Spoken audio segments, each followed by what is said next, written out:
कुंभ राशि वाले बंधुओं, स्वागत करते हैं आप सभी का मंथन भिंड यूट्यूब चैनल में। तो कुंभ राशि वालों, जरा सावधान हो जाओ। आने वाले 5 से 7 दिनों में आपके जीवन काल में होने वाली हैं 3 बड़ी घटनाएं। ये 3 बड़ी घटनाएं आपके जीवन को पूरी तरह से बदल कर रख देंगी, बहुत ही ज्यादा प्रभावित करेंगी। ये 3 घटनाओं के कुछ नेगेटिव और कुछ पॉजिटिव प्रभाव आपके ऊपर देखने को मिलेंगे। इनके विषय में आपको जानना बेहद आवश्यक है। जी हाँ बंधुओं, इन 3 घटनाओं को यदि आपने अनदेखा कर दिया तो 100% साइड इफेक्ट रहेंगे, यानी कि इनका नुकसान आपको सहना पड़ेगा। और हम आपको ये पहले ही वार्निंग, चेतावनी दे देते हैं कि इस कार्यक्रम को बीच में छोड़कर मत जाना, अनदेखी मत करना। आपकी किस्मत बहुत अच्छी है, महामाई की कृपा आप पर बरस रही है, तभी यह कार्यक्रम बिल्कुल ठीक समय पर आज आप देख रहे हैं। क्योंकि इस कार्यक्रम में हम आपको 2 सबसे महत्वपूर्ण जानकारियां देने जा रहे हैं। पहली जानकारी तो यह है कि आप कौन सी 3 घटनाओं के बारे में पहले ही जान जाएं, कुछ सावधानियां कर लें और इन सावधानियों के आधार पर आने वाली बड़ी मुसीबतों को रास्ते में ही रोक दें और उन्हें वापस लौटा दें। इसी के साथ साथ 5 बड़ी भविष्यवाणियां करेंगे, जिनमें कुछ पॉजिटिव कुछ नेगेटिव रहेंगी। इन भविष्यवाणियों को जानना, समझना और इनके अनुसार अपने जीवन में बदलाव लेकर आना बेहद आवश्यक है, वरना फिर से वही होगा जो लंबे समय से होता चला आ रहा है कि जीवन में थोड़ा बहुत कुछ अच्छा होना शुरू हुआ और तुरंत बर्बादी ने दरवाजा खटखटा दिया। सारी खुशियां दरवाजे से ही वापस लौट गई। पहले भी आपके साथ ऐसा कई बार हो चुका है, फिर से ऐसा ना हो जाए, इसलिए इस कार्यक्रम को अंत तक देखना है। इसी के साथ साथ कार्यक्रम के अंत में हम आपको बताएंगे महामाई मां लक्ष्मी के श्री सूक्तम के पाठ की विशेष विधि, जिससे महामाई बड़ी जल्दी प्रसन्न हो जाती हैं और 101% परिणाम देती हैं। कोई भी व्यक्ति जिसको हमने ये विधि बताई है, इस तरह से जो पद्धति बताई है, उसने माता रानी का पाठ शुरू किया है तो उसे इसके 100% परिणाम प्राप्त हुए हैं, जिस भी इच्छा मनोकामना के साथ। अब माता लक्ष्मी के इस पाठ को आप केवल पैसे रुपए से मत जोड़ लेना। पति पत्नी के बीच विवाद है तब भी ये काम करता है।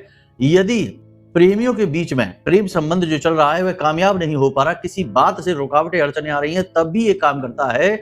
घर में यदि कोई ऐसा इंसान है जो जुआ शराब सट्टेबाजी में उलझा है, घर का माहौल खराब है, घर में बीमारियों का वास है, निगेटिविटी रहती है, घर में अच्छा नहीं लगता, घर के बाहर अच्छा लगता है, घर में आते ही मूड खराब हो जाता है, ऐसी स्थिति में भी ये पाठ बड़ा ही चमत्कारी ढंग से कार्य करता है। और सबसे महत्वपूर्ण बात कि आपके बैंक बैलेंस और आपकी तिजोरियां तो फुल कर ही देता है इस पाठ का, ये तो सबसे बड़ा प्रभाव है ही। इसके साथ साथ आपको हम बता दें कि जिस घर में जो भी व्यक्ति इस क्रिया से, जो हम आपको बताने वाले हैं कार्यक्रम के अंत में, इस क्रिया से श्री सूक्तम का पाठ केवल एक बार कर लेता है, यानी एक अनुष्ठान पूरा कर लेता है, वो व्यक्ति कभी पीछे मुड़कर नहीं देखता। भयानक से भयानक कंगाली, भयानक से भयानक बीमारी, कर्जा, ग्रह क्लेश बना रहे, चाहे पितृ दोष हो, चाहे तंत्र क्रिया हो, कुछ भी दोष हो, दोष का नाश होता है। इस विधि को जानना बेहद आवश्यक है। करते तो बहुत सारे लोग हैं, आप में से भी बहुत सारे लोग करते होंगे, लेकिन कोई भी कार्य यदि विधि विधान से ना किया जाए, शास्त्रों में कहा गया है कि ब्रह्मा जी को विधि विधान बहुत प्रिय है और जो भी कुछ इस संसार में विधि विधान से होता है उसका शुभ फल ब्रह्मा जी जरूर देते हैं जातक को, हर हालत में। तो आप जब विधि विधान से नहीं करेंगे तो ये पाठ भी पूरी तरह से फलित नहीं होगा। बिल्कुल तर्कस में रखे हुए एक तीर के समान है कि तीर तो बहुत शक्तिशाली है, लेकिन रखा तर्कस में है, प्रयोग करने की विधि नहीं पता है। जी हाँ बंधुओं, तो बस वही चमत्कारी विधि, वही चमत्कारी क्रिया आपको बताने जा रहे हैं। इसके लिए कार्यक्रम को पूरा जरूर देखना, अंत तक देखना। जल्दी जल्दी से सारी बातों को समय पर समाप्त करेंगे, बिल्कुल लंबा कार्यक्रम नहीं खींचेंगे। आप लोगों की यही अक्सर शिकायत रहती है कि कार्यक्रम लंबा खींचते हैं, तो अब नहीं खींचेंगे। बस पूरे धैर्य के साथ सारा ध्यान इधर उधर से हटाकर कार्यक्रम पर लेकर आओ और कम से कम थोड़ा सा समय तो जीवन में ऐसा निकालो जो आपके उद्धार के लिए आवश्यक है। ठीक है, तो पूरी दुनिया में फैले हो जो आप, उसे समेट कर अपने मन, अपने चित्त को लेकर आओ और कार्यक्रम पर केंद्रित करो। बड़े भाग्यवान हैं आप लोग कि आपको ये कार्यक्रम समय पर मिल रहा है और जीवन में जो परेशानी आने वाली है उनको मिटा कर रख देगा। माई की कृपा आप तक लेकर आएगा। तो चलिए अपने मूल विषय को शुरू करते हैं। महामाई को याद करते हुए कमेंट बॉक्स में लिख डालिए, जय मां भद्रकाली कृपा करो। महामाई निश्चित तौर पर आपके ऊपर कृपा कर चुकी है, तभी तो श्रेष्ठतम कार्यक्रम आपके लिए हमने निर्मित किया है, उस महामाई के आदेश से, उनकी अनुभूतियों के आधार पर। ठीक है, यदि भाव माँ के लिए गहरा है तो कमेंट बॉक्स में लिख देना कि मैं भी माई के परिवार का हिस्सा हूँ। माई आपसे बहुत अधिक प्रसन्न होंगी, आपको गोद में उठा लेंगी और एक बार यदि माँ ने आपको गोद में उठा लिया तो फिर इस संसार की कोई ताकत आपका बाल भी बांका नहीं कर पाएगी। ठीक है। याद रखना कि हम जिस माँ की बात कर रहे हैं उस माँ यानी महामाई, महाबगलामुखी, माँ शक्ति के बिना शिव भी सबके समान है, तो आप समझिए कि माँ कौन है। चलिए बंधुओं, अपने मूल विषय को शुरू करते हैं, ध्यान से सुनिए। प्यारे मित्रों, हमारे अत्यंत प्रिय और परम पूज्य अमिताचार्य जी के पास माँ बगलामुखी और माँ भद्रकाली की साधनाओं का वर्षों का अनुभव है और माता रानी की इनके ऊपर पूर्ण कृपा और सिद्धि है। आचार्य जी ने अपने सटीक कुंडली विश्लेषण और श्रेष्ठतम उपायों के माध्यम से हजारों लोगों के जीवन को खुशियों से भरा है। आचार्य जी का कुंडली विश्लेषण और उपाय करवाने का तरीका इतना अद्भुत है कि जीवन के हर एक दुख और कष्ट का कारण जड़ से ही समाप्त हो जाता है। फिर समस्या चाहे जैसी भी हो, कर्जा बहुत बढ़ गया हो, व्यापार चल नहीं रहा हो, बीमारियों में आप बर्बाद हो चुके हो, रिश्तों में प्रेम समाप्त हो चुका हो, या फिर नौकरी ही ना मिल रही हो, विवाह में देरी होती हो, कैसी भी समस्या हो, इन समस्याओं का कारण क्या है, कौन सी महादशा परेशान कर रही है, कौन सा दोष लगा हुआ है, सब कुछ आचार्य जी इतना सटीक बताते हैं कि वर्षों वर्ष के दुख कुछ ही दिनों में समाप्त हो जाते हैं। अगर आपके जीवन में भी कोई ऐसी संकट की घड़ी है तो यही सही समय है जब आप पूज्य आचार्य जी के हाथों से अपनी कुंडली का विश्लेषण करवाएं और वर्षों से चल रहे दुखों और संकटों के इस चक्र से बाहर निकल जाए। प्यारे मित्रों, अभी वीडियो में दिए गए नंबरों पर फोन करिए और अपनी कुंडली का श्रेष्ठतम आकलन करवा डालिए। जिंदगी बदलने का ये सबसे बड़ा मौका हाथ से मत जाने दीजिएगा। जय माई की, महामाई आपका कल्याण करे। सबसे पहले बताते हैं 5 बड़ी भविष्यवाणियां। बंधुओं, ये बात जरूर है कि आपको मौके अवसर मिले हैं और आने वाले समय में मिलेंगे, लेकिन हर अच्छी चीज के साथ बुरी चीज भी आती है, यानी कि हर एक चमकदार चीज के पीछे उसकी छाया भी होती है। तो जो मौके अवसर आपको मिलेंगे उनके साथ छल, धोखा, कपट ये भी जरूर रहेगा। तो याद रखना कि कहीं ऐसा ना हो कि आप किसी मीठी मीठी बातों में आकर और अपना धन, अपनी मेहनत, अपनी ऊर्जा गवा बैठे। तो अब इसका क्या मतलब हुआ? इसका मतलब ये हुआ कि जो भी निर्णय आप ले रहे हैं, चाहे नौकरी बदलने का निर्णय हो, चाहे व्यापार की तरक्की का निर्णय हो, चाहे लोन लेने जा रहे हो, या फिर नौकरी में ही किसी प्रकार की तरक्की, तैयारी, कोई कंपटीशन कुछ भी कर रहे हैं, सब कुछ करते समय इस बात का जरूर ध्यान रखें कि आप अपने बुद्धि विवेक का पूरा प्रयोग करें। जी हाँ, इस बात की संभावना बहुत कम है कि आप अपने पूरी बुद्धि की शक्ति का प्रयोग कर पाएंगे, क्योंकि गुरु अस्त हो चुके हैं और जो ग्रह अस्त हो जाता है उसके कोई परिणाम, कोई फल जातक को नहीं मिलते हैं, खास तौर से आपकी राशि के जातकों के लिए। इसलिए तो हम आपसे कह रहे हैं कि अपनी बुद्धि का पूरा प्रयोग करना, बिल्कुल भी भावनाओं में नहीं बहना। सबसे बड़ी बात, कोई भी निर्णय भावनात्मक नहीं होना चाहिए, भावों से प्रेरित नहीं होना चाहिए, दिमाग से प्रेरित होना चाहिए। अच्छे बुरे का सही आकलन और दूरगामी परिणामों को लेकर आप विचार करें, तब ही कोई निर्णय लें, अन्यथा कोई बदलाव करने की जरूरत नहीं है। जो जैसा चल रहा है अभी उसे वैसा ही चलने दें, ठीक है। उन्नति के लिए कोई भी कदम उठाने से पहले सावधान। दूसरा, किसी भी प्रकार की पार्टनरशिप यदि ऑफर कोई कर रहा है, या अभी जो भी पार्टनरशिप में काम धंधा व्यापार चल रहा है, या पारिवारिक कोई बिजनेस व्यापार है, किसी भी तरीके की स्थिति में आपको जागरूक रहना होगा। छल कपट धोखा, हमने जैसा आपके साथ कहा, हमेशा होता रहा है, आगे भी होता रहेगा। आपकी राशि के जातक का यह साइड इफेक्ट है, कह सकते हैं कि यह कमजोर नस है, क्योंकि आप भावना प्रधान है, भाव प्रधान है, और आज का समय दुरुपयोग करने का समय है। अब भावनाओं की कद्र नहीं है, कीमत नहीं है, अब चीजों की कीमत और कद्र ज्यादा हो गई है। इंसानों की भावनाओं की, भावों की कदर नहीं है। तो ऐसे में आप जैसे लोगों का शोषण होता रहा है, आगे भी होता रहेगा। तो इसलिए अब थोड़े से मजबूत हो जाइए, अपने मन को कठोर करिए, और जो भी निर्णय ले रहे हैं, चाहे वो किसी भी व्यक्ति से जुड़ा हो, अपने से अपना व्यक्ति ही क्यों ना हो, पार्टनर आपका सगा भाई ही क्यों ना हो, परिवार का कोई सदस्य ही क्यों ना हो, रिश्तेदार ही क्यों ना हो, उसके प्रति भी अलर्ट रहना है, वहां से भी धोखा हो सकता है। अब आप सोचेंगे कि ये क्या कह रहे हैं गुरुजी कि भाई कभी धोखा? अरे हम बहुत कुंडलियां देख रहे हैं, रोज देखते हैं, हमने ऐसी सैकड़ों कुंडलियां देखी हैं जिसमें धोखा भाई ने दिया है। और भूलो मत कि प्रमाण शास्त्र रामायण क्या कहती है, रावण को भगवान श्री राम ने मारा था क्या? नहीं, झूठ, आपको भ्रम है इस बात का। रावण को मारा था विभीषण ने। आपने रामायण ठीक से शायद समझी नहीं है, और समझी है तो आप जानेंगे, हमारी बात को समझ पाएंगे कि रावण को मारने वाला उसका खुद का सगा भाई था। भगवान श्री राम तो केवल एक माध्यम बन गए थे।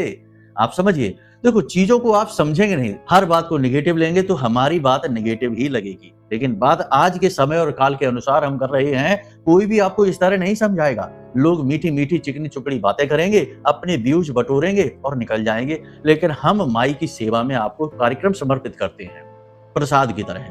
जैसे माई का भोग लगाया हमने और फिर प्रसाद आपको दे दिया, तो उसमें मिलावट नहीं कर सकते। कठोरता आवश्यक है। जीवन का असली स्वरूप कठोरता में ही है। बीज देखो किसी भी वृक्ष का, फल चाहे कितना ही मीठा क्यों ना हो, लेकिन बीज कठोर होता है, ठोस होता है, कसैला होता है, क्योंकि बीज जो है वह जीवन का आधार है।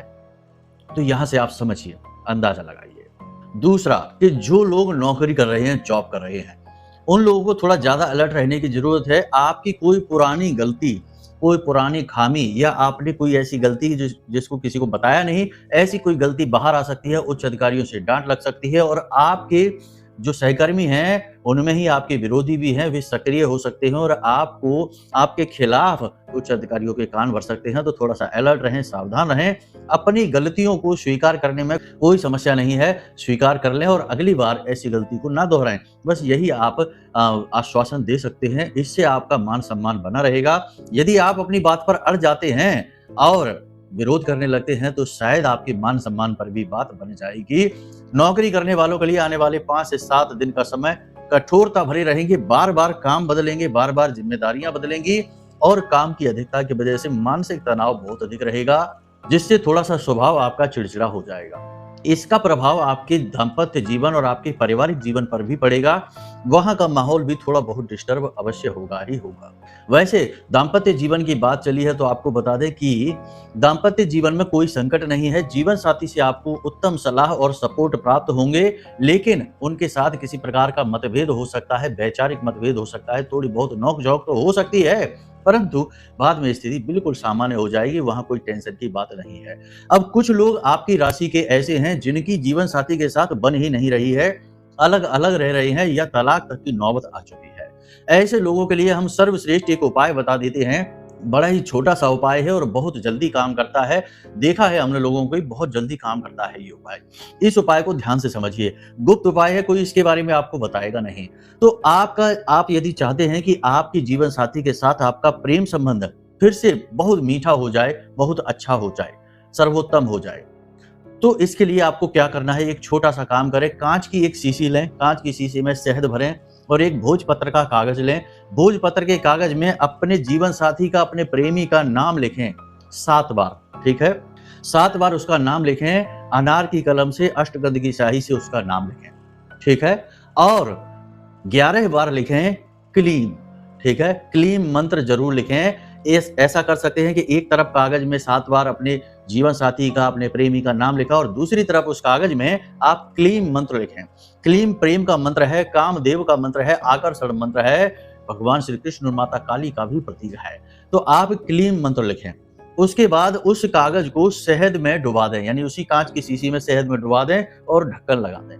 ढक्कन लगाने के बाद आपको शुक्रवार के दिन, यानी शुक्रवार को, आप चाहें तो पहले भी कर सकते हैं, किसी भी दिन ये क्रिया कर सकते हैं, लेकिन शुक्रवार के दिन आपको इस डिब्बी को, यानी पूजा घर में रख दें आप भगवान नारायण और माता लक्ष्मी के पास। उसके बाद आप इस डिब्बी को ले जाकर आपके घर में जो केले का पौधा लगा है, केले के पौधे की जड़ के नीचे मिट्टी थोड़ी सी खुरे दें और उसमें इसे दबा दें। बहुत ही अच्छा उपाय है। अब कैसे करना है, कंफ्यूज नहीं होना है। किसी भी दिन डिब्बी लेकर आए, यानी नहा धोकर स्नान आदि करके भगवान का प्रसाद चढ़ाया, भोजन कराया, यानी भोग लगाया, उसके बाद में इस क्रिया को करना है, ठीक है। और उसके बाद में इस क्रिया को करते समय मन ही मन क्लीम मंत्र का जाप करते जाना है, ओम क्लीम, ठीक है, जाप करते जाना है। महिला है तो क्लीम ओम, इस तरह से जाप करना है, ठीक है। और उसके बाद इस क्रिया को करने के बाद ये डिब्बी तैयार होगी, इसे पूजा घर में रख दें। फिर शुक्रवार के दिन का इंतजार करें। शुक्रवार के दिन इस डिब्बी को ले जाकर केले की जड़ के नीचे मिट्टी में दबा दें, चुपचाप, किसी को ना बताएं, किसी को भनक ना लगे, और फिर इंतजार करें, देखें क्या होता है। कुछ ही दिन में आपका जीवन साथी आपके प्रति आकर्षित होने लगेगा, प्रेम संबंध मधुर होने लगेगा। जिन लोगों के प्रेम संबंध में, यानी कि पति पत्नी के बीच में या प्रेमियों के बीच में थोड़ी सी खटास सी होने लगी है, वे लोग भी इस क्रिया को कर सकते हैं, फिर से मधुरता आ जाएगी। अब यहाँ पर ध्यान देने वाली बात यह है कि ये कोई बंधन नहीं है, कोई तंत्र नहीं है, कोई सम्मोहनी क्रिया नहीं है, ठीक है। किसी भी प्रकार का तंत्र नहीं है, ये वैदिक उपाय है। ये केवल नारायण, श्री हरि विष्णु और माता लक्ष्मी को समर्पित और भगवान गुरुदेव को समर्पित उपाय है।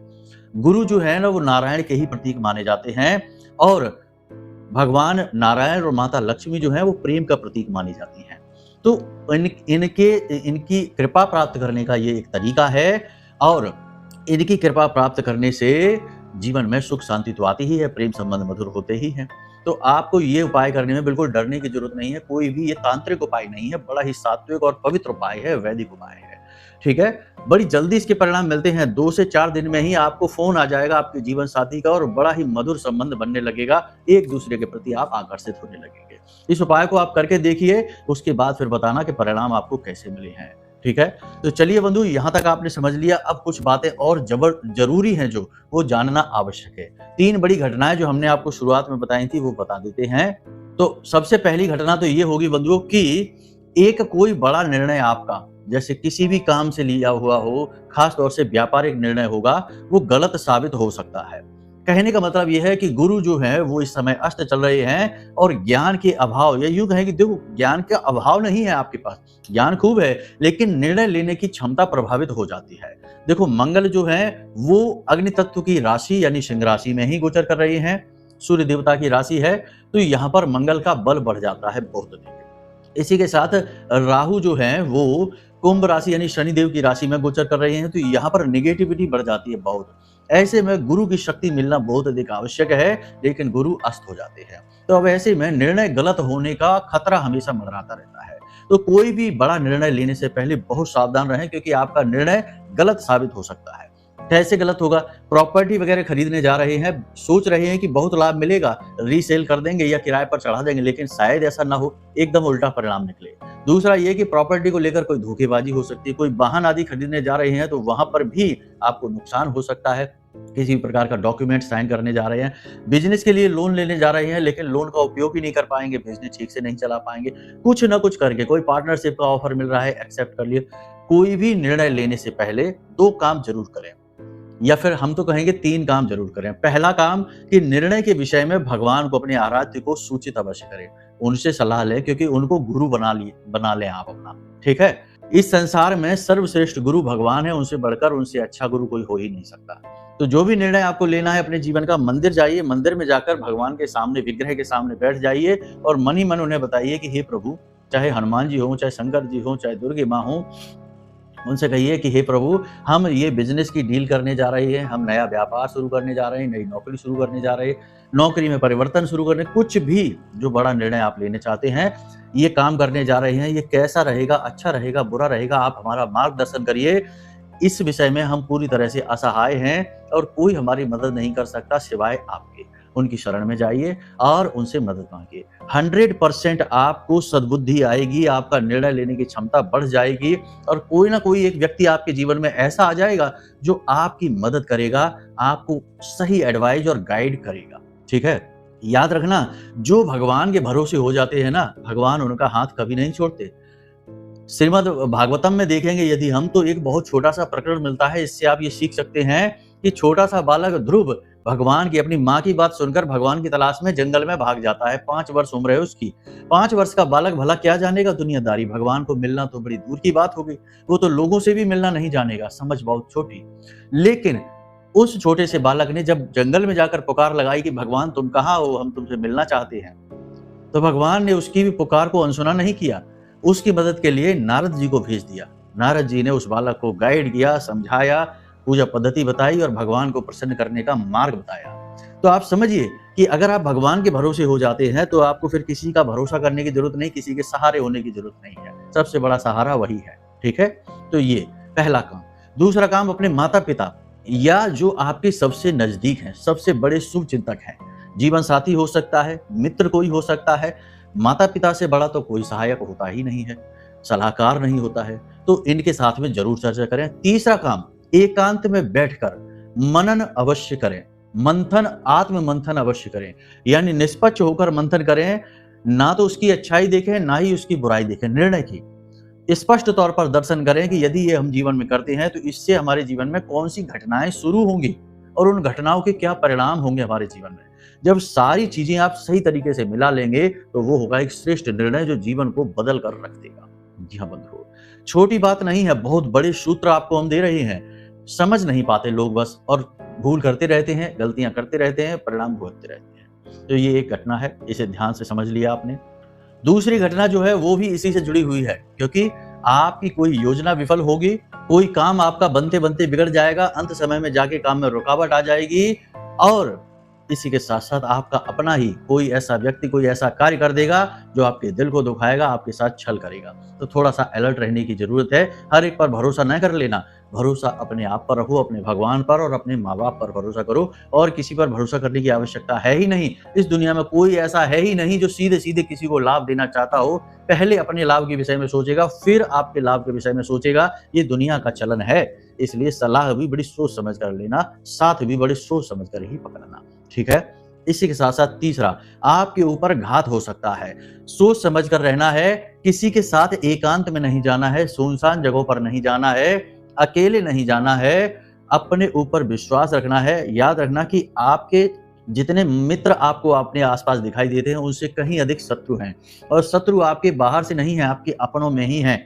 आपके घर परिवार, आपके दोस्त यार, आपके जो फ्रेंड सर्किल है, आपके अपने ही जो लोग हैं, उनकी एक लिस्ट बना लो, और उस लिस्ट में उनके व्यवहार को नोट करते चलो कि उन्होंने किस तरीके का आपके साथ व्यवहार किया है।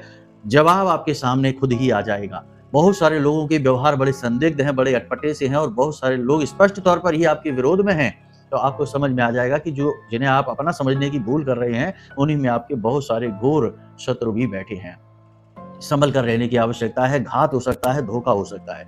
किसी के द्वारा दिया गया प्रसाद मीठा नहीं खाना है, किसी के वस्त्र प्रयोग नहीं करने, अपने वस्त्र किसी को नहीं देने हैं, किसी की कोई चीज प्रयोग में नहीं लेनी, खासतौर से कोई भी इलेक्ट्रॉनिक सामान या वस्त्र, कपड़े, जूते, चप्पल वगैरह। ये सावधानियां बेहद आवश्यक है, क्योंकि इनके माध्यम से तंत्र क्रियाएं घर में आ जाती हैं, ठीक है, प्रयोग किए जाते हैं। अब बात करते हैं, ये तो सारी सावधानियां हमने बता दी आपको, क्रियाएं बता दी। अब बात करते हैं माता लक्ष्मी के श्री सूक्तम के पाठ के विषय में। शास्त्रों के अनुसार, जैसे शिवपुराण की बात की जाए तो उसी में बताया गया है कि सुबह का जो समय होता है, जब सूर्योदय हो रहा होता है, उस समय पर भगवान नारायण और माता लक्ष्मी इस संसार के भ्रमण पर निकलते हैं। इसीलिए बहुत सारे लोग सुबह के समय दीपक अपने घर के मुख्य दरवाजे पर जलाते हैं, दरवाजे पर जल का सिंचन करते हैं, और बहुत से लोग तो चौक वगैरह बनाते हैं आटे का और दीपक जलाते हैं। बहुत ही अच्छे से स्वागत करते हैं माता रानी का कि आप हमारे घर में आ जाइए। इसी प्रकार शाम के समय जब प्रदोष काल होता है तो भगवान भोलेनाथ और माता पार्वती संसार के भ्रमण पर निकलते हैं, आपके दरवाजे से निकलते हैं। तो लक्ष्मी माता का जो श्री सूक्तम का पाठ है, उसको करने का सर्वोत्तम समय है सुबह का, यानी कि सूर्योदय के बीच का, सूर्योदय से पहले और सूर्योदय के बाद के बीच का जो समय होता है, जब सूर्य उदय हो रहे हों, वो समय श्री सूक्तम के पाठ के लिए सर्वश्रेष्ठ समय माना जाता है। श्री सूक्तम के पाठ में सावधानी ये रखनी है कि हर एक चीज लाल रंग की आपको रखनी है, यानी वस्त्र लाल होंगे, आसन लाल होगा, प्रसाद लाल होगा, पुष्प भी लाल रंग का होगा, और कम से कम श्री सूक्तम का पाठ आपको 11 बार करना होगा। 15 श्लोक श्रुतियों का ये पाठ होता है, 16वां उनकी फल श्रुति है, तो 16 श्लोक हो जाते हैं। ऋग्वेद से लिया गया यह पाठ है, बेहद शक्तिशाली है। पूरे भाव के साथ इसे करें सुबह सुबह स्नान आदि करने के बाद। वैसे तो इसे पाठ करने के बहुत सारे समय और काल और अनुष्ठान बताए जाते हैं, लेकिन पहले दिन ही संकल्प लेकर 27 दिन का 11 श्री सूक्तम पाठ का संकल्प ले लो, और फिर अखंड संकल्प, यानी हर हालत में ये संकल्प टूटना नहीं चाहिए। 27 दिन के लिए आपने तपस्या अपने हाथ में उठा ली, अपने हाथ में संकल्प उठा लिया, ये टूटना नहीं चाहिए।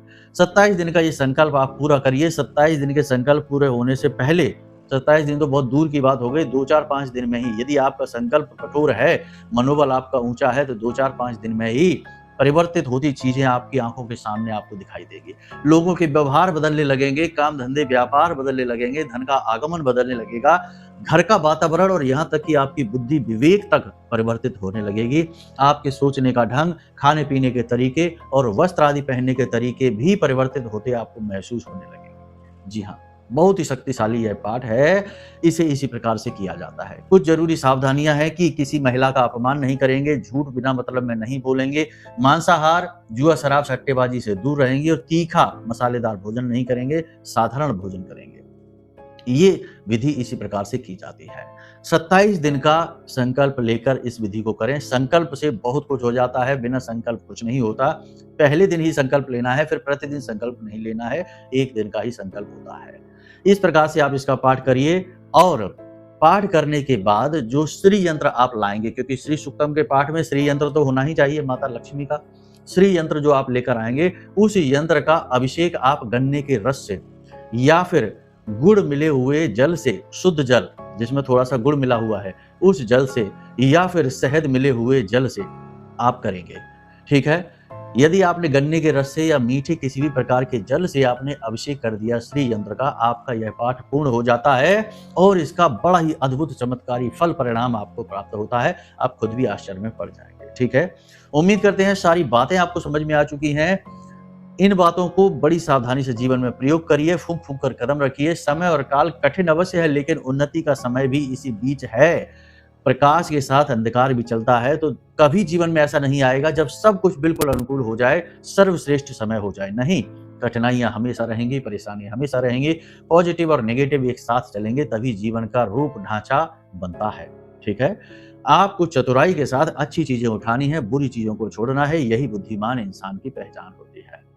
अब यदि आपके जीवन में कुछ ऐसी बाधाएं हैं, कुछ ऐसी परेशानियां हैं जिनसे आप लाख प्रयास करने के बाद भी छुटकारा प्राप्त नहीं कर पा रहे हैं, तो आप अपनी कुंडली दिखा लें। क्योंकि यदि आपकी कुंडली में कोई कठोर नेगेटिव योग बना हुआ है, विष दोष बना है, अंगारक बना है, चांडाल योग बना है, पितृ दोष किसी प्रकार का बन रहा है, या फिर कोई अलग योग युतियां जो भयंकर बाधाएं उत्पन्न करके बैठी हैं, तो कोई भी पूजा पाठ अनुष्ठान, किसी भी प्रकार की क्रिया का आपको कोई फल प्राप्त नहीं होगा। जी हाँ, ये कड़वा सच है, क्योंकि वे आपके पिछले जन्म के कर्म हैं, उन्हें काटेंगे नहीं जब तक, तब तक नए कर्म आपके ऊपर प्रभावी नहीं होंगे।